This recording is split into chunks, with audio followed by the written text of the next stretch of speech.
अयोध्या से हैं सर। आपको तो कोई दिक्कत नहीं, अयोध्या वासियों को तो दिक्कत नहीं है ना अजान से सर। इस देश के मुसलमानों के लिए अगर कोई कहता है, मापदंड वो करता है कि आप मस्जिदों में अजान कैसे बजाएंगे, तो मैं उनको अजान देने का काम करूंगा। उनको मैं एक माइक भेंट करूंगा। जो लोग अगर बहुत बड़ा लाउड स्पीकर लगाना चाहें हमसे लेके जाएं। भी तो कहते हैं हिंदू राष्ट्र हम बनाएंगे, समर्थन करते हैं बनाइए, लेकिन हिंदू के नाम पे, भगवान श्री राम के नाम पे आप दूसरे के धर्मों को आहत पहुंचाने के लिए जेपी के गुंडे हैं, आरएसएस के गुंडे हैं, एक भीड़ है उसमें पत्थर फेंक के चले जाएंगे और आपस में हिंदू और मुसलमान के नाम पे लोग लड़ने का काम करेंगे। महाभारत में हिंदू और मुसलमान नहीं लड़ा था। महाभारत क्यों हुआ था आपको पता है? महाभारत हिंदू और हिंदुओं में ही हुआ था। आप तो अफ्तार पार्टी भी करवाते हैं, आपको तो मुसलमान लोग कहने लगा। नहीं, मुसलमान कहते वही तो कहते हैं जो लोग 2014 के बाद हिंदू अपने आप को कहते हैं, वो हिंदू नहीं, वो ढोंगी हैं। नमस्कार, आप देख रहे हैं 24 न्यूज। मैं आपके साथ राशिद सरवन पांडे जी हमारे साथ मौजूद है। अयोध्या से आते हैं, इनसे बातचीत करेंगे। जिस तरह से रामनवमी के शोभा यात्रा में जो एक तस्वीर आई, जहां मुस्लिम समुदाय के लोग जो है, तमाम जो हिंदू धर्म के लोग हैं, शोभा यात्रा में सबको स्वागत कर रहे हैं, लेकिन दूसरी तरफ जो तस्वीरें आई, मस्जिदों में भगवा झंडा फहराया गया, आगे तक लगा दी गई। पंडित जी हैं, क्या कुछ कहना चाहेंगे सर? आप किस तरह से देख रहे हैं? एक तरफ तस्वीर जो है सर हमारे भारत का है, लेकिन दूसरी तरफ जो तस्वीरें आ रही हैं उसके बारे में क्या कहेंगे सर? इस वक्त देश में नफरत की आग में झोंका जा रहा है देश को। जिस तरह से आज देश में महंगाई, बहुत सारे मुद्दे हैं, उस पर नहीं बात होती है, लेकिन इस देश में अब माँ से मुर्गा मुद्दा बन गया है। मुर्गे मुद्दे में आप बताइए, जिस देश की जनता को, जिस देश की आवाम को इस जनता ने, इस सरकार ने कहा था सबका साथ सबका विकास, उसी सरकार के शासनकाल में सबका विनाश होने का काम किया गया। आज इस देश में क्या हनुमान चालीसा और राम और रामायण और कुरान, इन सभी के मुद्दों पे भुनाया जाएगा? इस देश की सरकार ने क्या कर दिया है इस देश को? आप बताइए, गरीब परिवार का ठेला चलाता है और उस पे तरबूज रख के बेचता है, और उसको तरबूज नफरती गुंडे तरबूज को फेंक देते हैं और उसको मारते हैं। क्या यही सबका साथ सबका यही विकास था इस देश में? वेज और नॉन वेज पे, अरे रामनवमी, रमजान सब लोग मनाते हैं, जिसका जो धर्म है वो अपना मनाएंगे। अब आप हमसे कहेंगे कि हम रमजान मनाएंगे, आपसे हम कहेंगे कि आप पूजा करिए, तो ये गलत चीज नहीं है, गुंडा ही नहीं है। इस देश में गुंडा तंत्र का राज चल रहा है। आप तो अफ्तार पार्टी भी करवाते हैं, आपको तो मुसलमान लोग कहने लगा। नहीं, मुसलमान कहते वही तो कहते हैं जो लोग 2014 के बाद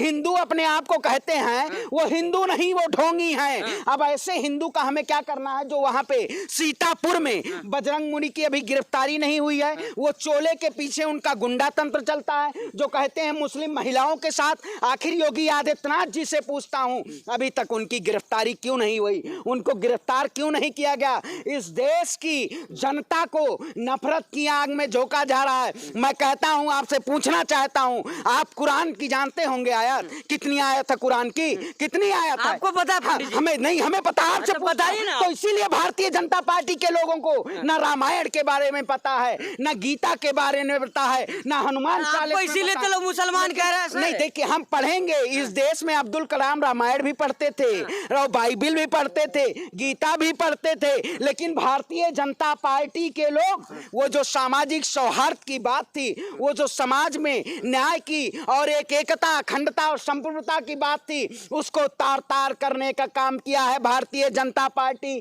मैं कहता हूं, इस देश के मुसलमानों के लिए अगर कोई कहता है, मापदंड वो करता है कि आप मस्जिदों में अजान कैसे बजाएंगे, तो मैं उनको अजान देने का काम करूंगा। उनको मैं एक माइक भेंट करूंगा। जो लोग अगर बहुत बड़ा लाउड स्पीकर लगाना चाहें हमसे लेके जाएं। भाजपा भी तो बांट रही है हनुमान चालीसा करवाने के लिए लाउड स्पीकर, तो आप अजान के लिए लाउड स्पीकर देंगे? लाउड स्पीकर देंगे इसलिए कि जो ये नफरत के नाम पे जो अपने आप को हिंदू कहते हैं, जो अपने आप को हिंदुत्व के नाम पे एक प्रोपोगेंडा फैला के और झंडा लेके गुंडई, भगवान श्री राम त्रेता युग में पैदा हुए थे।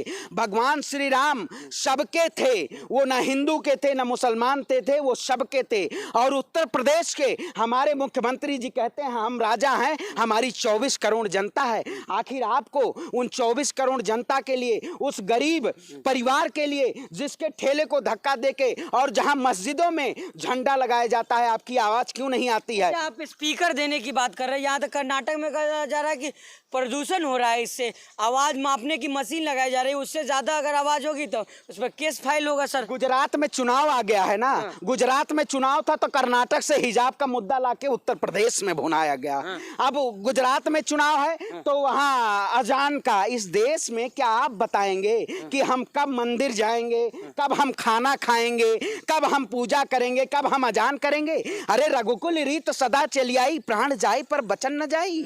और ये लोग भगवान राम के रास्ते पे चलने की बजाय अन्याय के रास्ते पे, ये अधर्मी लोग। महाभारत में हिंदू और मुसलमान नहीं लड़ा था। महाभारत क्यों हुआ था आपको पता है? महाभारत हिंदू और हिंदुओं में ही हुआ था, क्योंकि एक लोग धर्म के साथ थे, एक लोग अधर्म के साथ थे, तो अधर्म हमेशा उसका पराजय हुआ था। तो इसी तरह से भारतीय जनता पार्टी ये अधर्मी लोगों के साथ है, ये अधर्म का कार्य कर रही है, ये भारत जलाओ पार्टी है। ये देश तो सर कहते हैं सबका साथ सबका विकास हो रहा है सर। भाई सबका साथ सबका विकास, मैं वही कहता हूं। जब माइक जो गुंडे हैं बीजेपी के नाम पे, भगवा के नाम पे जो गुंडे हैं, जब वो मस्जिद पे ले जाके भगवा झंडा फैलाते हैं, तब वो कहाँ का आपको सबका साथ सबका विकास चला जाता है? सबका विश्वास कहाँ चला जाता है? सबका प्रयास कहाँ चला जाता है? ब्राह्मण है, कट्टर हिंदू है, तो आपको क्या दिक्कत है भगवा से? भाई मैं देखिए भगवा, हम भगवा हमारे एक शांति का प्रतीक है। भगवा जो है, हम हिंदू सनातन जो हमारा धर्म है, इसमें हम सभी धर्मों को मानने वाले लोग हैं। हम कोई भी किसी भी धर्म से आता हो सबको मानते हैं। लेकिन ये लोग एक धर्म के नाम पे एक आतिमताई सरकार चला रहे हैं, ये धर्म की नफरत फैला रहे हैं। हम कल जेएनयू के छात्रों का समर्थन किए, जेएनयू के छात्रों के साथ हमें गिरफ्तार कर लिया गया। आखिर जेएनयू के बच्चों का क्या गलती है भाई? जो मांस खाइएगा आप सर राम नवरात्रि में सर? देखिए आप बताइए, देखिए हम मांस और धर्म का आस्था का सवाल है, आप एक दिन नहीं खाएंगे तो क्या दिक्कत? मांस और मदिरा, देखिए मांस और मदिरा हमारे यहाँ दोनों बैन है। उत्तर प्रदेश में मदिरा का लिए सेवन करना खुला हुआ है, ठीक है, लेकिन मांस का सबसे ज्यादा अंदर ही अंदर एक्सपोर्ट हो रहा है। अगर योगी आदित्यनाथ जी या देश के प्रधानमंत्री जी चाहते हैं इस देश में मीट बैन होना चाहिए, ठीक है, मैं समर्थन करता हूँ, लेकिन मीट का एक्सपोर्ट क्यों होना चाहिए? आप मीट का एक्सपोर्ट क्यों करवा रहे हैं? इसी सरकार के शासनकाल में सबसे ज्यादा मीट का एक्सपोर्ट हो रहा है। आप कहते हैं हिंदू राष्ट्र हम बनाएंगे, समर्थन करते हैं, बनाइए, लेकिन हिंदू के नाम पे, भगवान श्री राम के नाम पे आप दूसरे के धर्मों को आहत पहुंचाने के लिए ये कौन? अपना धर्म कोई फॉलो कर रहा था, आपको दिक्कत कहाँ है सर? शोभा यात्रा निकाल रहे हैं वो लोग तो। भाई आप बताइए, अगर आप शोभा यात्रा वो निकाल रहे हैं, अगर आप सबे रात के दिन सबे बारात निकाल रहे हैं, तो ये हिंसा होनी चाहिए। उसके एक देखिए एक भीड़ है, उस भीड़ में किसी को नहीं पता है कौन हिंदू मुसलमान है। हम तो ताजिया जब होता था, मुहर्रम जिसे कहते हैं, हम मुहर्रम भी देखने जाते थे। एक सामाजिक सौहार्द 2014 से पहले वो भी था कि हम मुहर्रम के जुलूस के साथ जाते थे, वो हमारे दुर्गा पूजा में भी आते थे। लेकिन अब एक ऐसी भीड़ बना दी गई है कि अगर इस भीड़ में ये जो बीजेपी के गुंडे हैं, आरएसएस के गुंडे हैं, एक भीड़ है उसमें पत्थर फेंक के चले जाएंगे और आपस में हिंदू और मुसलमान के नाम पे लोग लड़ने का काम करेंगे। इस देश की आवाम को किस कदर इन्होंने बर्बाद कर दिया है ये भाजपाइयों से पूछो। लेकिन हम जैसे युवाओं ने इनकी हुंकार के लिए इनको तकरार कर दिया है, इनके खिलाफ हम आवाज बुलंद करते रहेंगे। और ये युवाओं को बरगलाने का काम किया है, ये युवाओं को रोजगार नहीं दे पाई तो धर्म के नाम पे उनको अफीम चटाने का काम किया है। तो ऐसी सरकार से हम सवाल पूछते रहेंगे। और इस देश में हिंदू मुसलमान सिख ईसाई सभी का देश है। ना मोदी जी आपसे देश का मुसलमान डरता है, ना हम डरते हैं ये, लेकिन सत्ता हमारी आवाज से जरूर डरती है, ये सरकार हमारी आवाज से जरूर डरती है। सर आखिरी और अहम सवाल लेंगे, अयोध्या से हैं सर, आपको तो कोई दिक्कत नहीं, अयोध्या वासियों को तो दिक्कत नहीं है ना अजान से सर? भाई आप बताइए अजान से हमें क्यों दिक्कत होगी? इससे पहले आजादी के जब आप बताइए इस देश में 800 साल मुगलों ने राज किया, तब देश का हिंदू खतरे में नहीं था।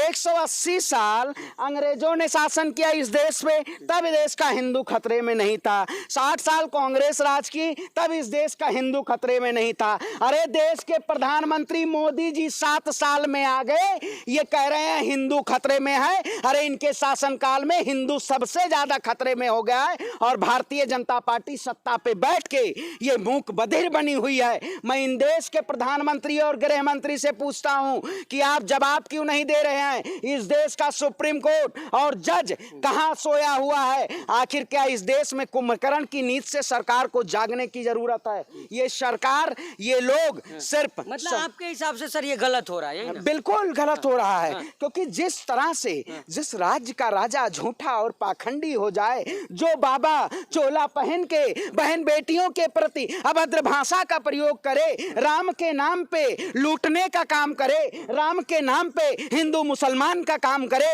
ऐसी देश की सरकार हो या आवाम हो, उसके खिलाफ हम आवाज उठाएंगे। लाल देह लालील से अरुधर लाल लंगूर और बज दे दानो दलन जय जय जय कबस्यूर। अब बताइए ना, हमारे पास ये जो ताकत है, ये आवाज है, इसको सरकार रोकना चाहती है। लेकिन मैं कह देना चाहती हूँ मुस्लिम भाई, अजान आप और तेजी से लाउड स्पीकर बजाइए, हम आपके साथ खड़े हैं। अगर ये सरकार कोई जुल्म करती है तो हम अपनी जान देने के लिए तैयार हैं। लेकिन बहुत शुक्रिया सर, बहुत बहुत धन्यवाद। तो ये थे हमारे साथ श्रवण पांडे जी, जो तमाम मुद्दे बातचीत कर, जिस तरह से जो है अजान को लेकर के मामला उठा है, इसको लेकर अयोध्या से श्रवण पांडे कह रहे हैं कि जो है लाउड स्पीकर से अजान होनी चाहिए। हमारे देश की परंपरा है अजान और हनुमान चालीसा, जिसको जो करना है वो छूट है, वो कर सकता है। लेकिन जो कुछ नफरती लोग जो है देश में माहौल ख़राब करने के लिए तुले हुए हैं। बाकी और भी खबरों के लिए हमारे साथ बने रहिएगा। धन्यवाद।